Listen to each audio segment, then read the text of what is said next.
Boy, so listen, we're talking about all these guys and how they getting their money. We know how we know how Junior's getting his money. How about the rest of them? It's very interesting. So, I mean, we talked about this a little bit last week, but it became much more relevant. So, President Biden, instead of attending the wake and funeral of that slain police officer, decided to go to a swanky fundraiser shindig in D.C. where they pulled out all the stops. They broke out everybody but Jimmy Carter. Yes. I mean, Lizzo was there. Right. Yeah. Thank God for that. They got President Clinton and President Obama, right? And President Biden. You got three presidents in the room at the same time. And and I know, like President Obama and even Clinton to this day is still the rock star of the Democratic Party. Like 100%. People would walk past President Biden, would walk past President Obama to get to President Clinton to shake his hand, right? Even now, right? And they would certainly walk past Biden to get to Obama for the same reason. But they had all of that star power in one place, right? And they pulled $25 million in fundraising in one night, right? That's a big deal. That's a big deal. Yeah. $25 million. That's a very big deal. Right? And yes. All of this stuff, the president, the incumbent, whoever it is, always has a bit of an advantage when it comes to running for re-election because their staff is their staff, right? They don't really have to pay for their staff because their staff, most of their staff is getting their White House staff. So they're already getting paid for. So that doesn't come out of their, election, re-election fund. So there's a little bit there. But like President Trump in this case, or anybody else who's running, who's not the incumbent, they've got to pay for travel. They got to pay for staff. They got to pay. And really the biggest thing that they've got to pay for is advertising. Advertising dollars are big. They're huge. Right. Like we said in the last segment, RFK Jr.'s, VP candidate Shanahan paid $4 million for him for Super Bowl commercial. $4 million. Right? $4 million. Advertising is where it's at. So that's where most of that 25 million is going to go. Right. And that's what they were looking for. Thank God they got Lizzo. Right. Yeah. Right. Yeah. So let me say two things. And one of them, I'm going to ask my Christian friends to cover your ears for just a moment. Just a moment. And let me just say about that fundraising event and President Jackass going to that instead of not that they'd want him there, but the funeral for Officer Jonathan Diller. What a piece of shit. You guys can uncover your ears now. Actually cover them again. What a piece of shit. That's all I can say. And good on Trump for being there, for going. And I love that they booted that governor of New York right the hell out, said, get out of here. Didn't even get in the door. Couldn't even get she got in the door. Yep. It was a flat out, you're gone. Yes. So, that's, I know it's a little hard to tell my feelings on that subject, but cop's wife. You've never been shy. Cop's wife. It's who you are. You shouldn't be, you shouldn't sugarcoat any of that. That is that opinion, your position is well deserved and well earned. So good for you. Thank you. And that got me so fired up. I don't even remember what my second point was. I don't even have the slightest clue what the other thing I was going to say was. Well, I'll say it. So they got outdone, right? President Trump this past week down in Florida, hanging out, being President Trump, showed up at a fundraiser by him and Melania. Yep. Just them. Didn't bring out any other superstars. None of that stuff. Nope. $50.5 million. He doubled them. How about that? Doubled them. Yeah. How about that? Astonishing. Yes.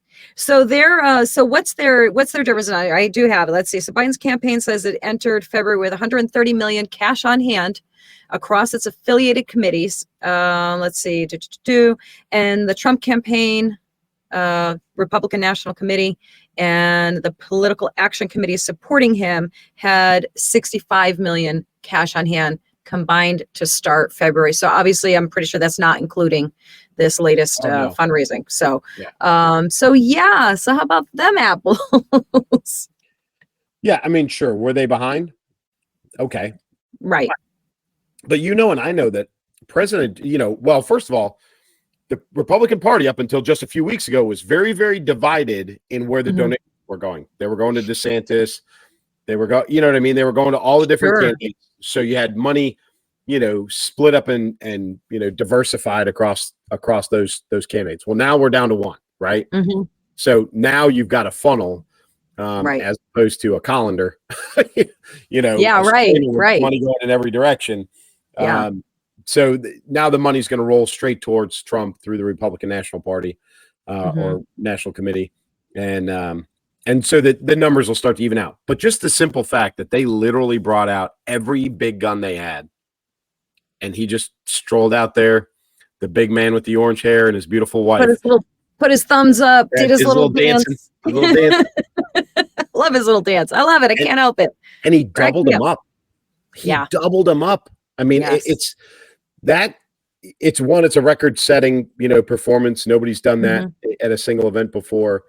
But I think, and the reason that we strung these last two topics together is these are huge indicators that the Democratic Party is falling behind in this election.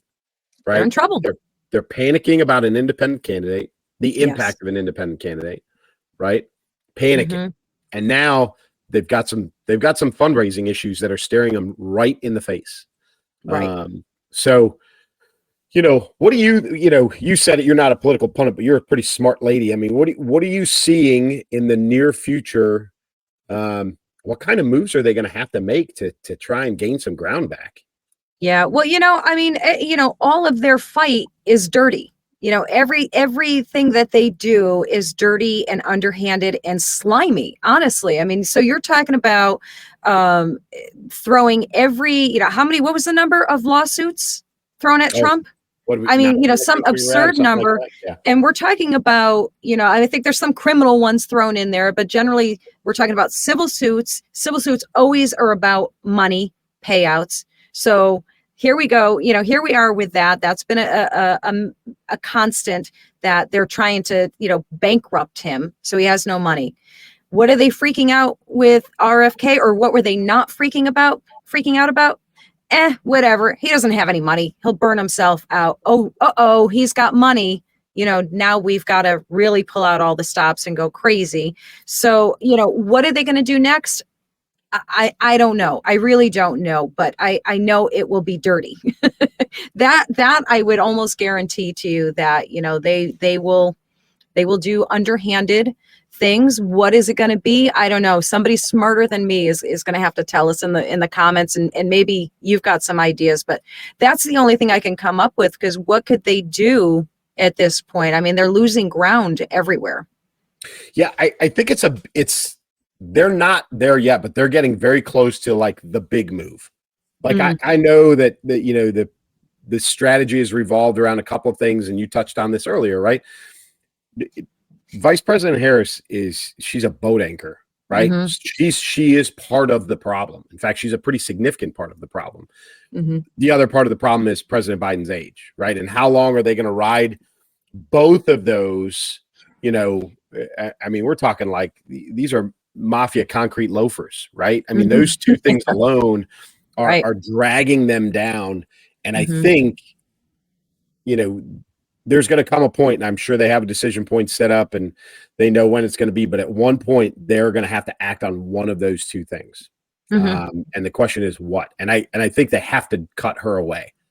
They can't continue to move forward with this campaign the way it is with her as the vice presidential candidate. It's death. Like, it is the end.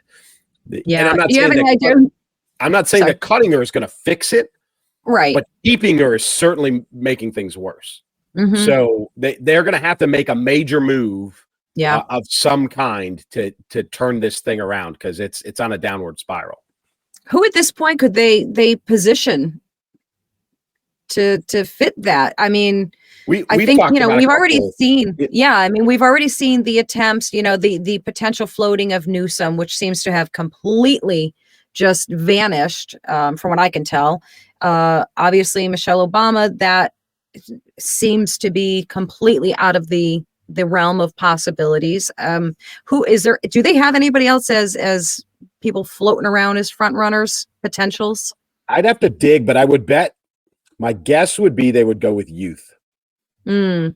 They would go with a youthful candidate, knowing that the president is not, right? Mm-hmm. So they've got to counterbalance him. And it's not going to, I don't think, like, they're not going to go with a younger version of Kamala Harris. Like, that's not working. So it's probably going to be a young male, right? Would be my guess. I don't know who that would be. I'd have to do some research, but my guess you mean it wouldn't be AOC? I mean, she seems really perfect. she's just as dumb or dumber than Harris. Like, she's just an idiot. You know what ticket I'd love to see them run? I'd love to see a AOC Fetterman ticket. I think that would be just a really fun show to watch. Listen, we're going to talk about him. Actually, we can talk about him now. Right? We got to talk about him. We've already hit this. You know, the Democratic Party's in dire straits, and Fetterman again. And listen, I was the biggest. You know this. I was the biggest Fetterman hater when he got elected. I could not believe that happened. Because he was such an idiot as a lieutenant governor here in Pennsylvania. And then the strokes and the shorts and all that crap. But what did he say this week?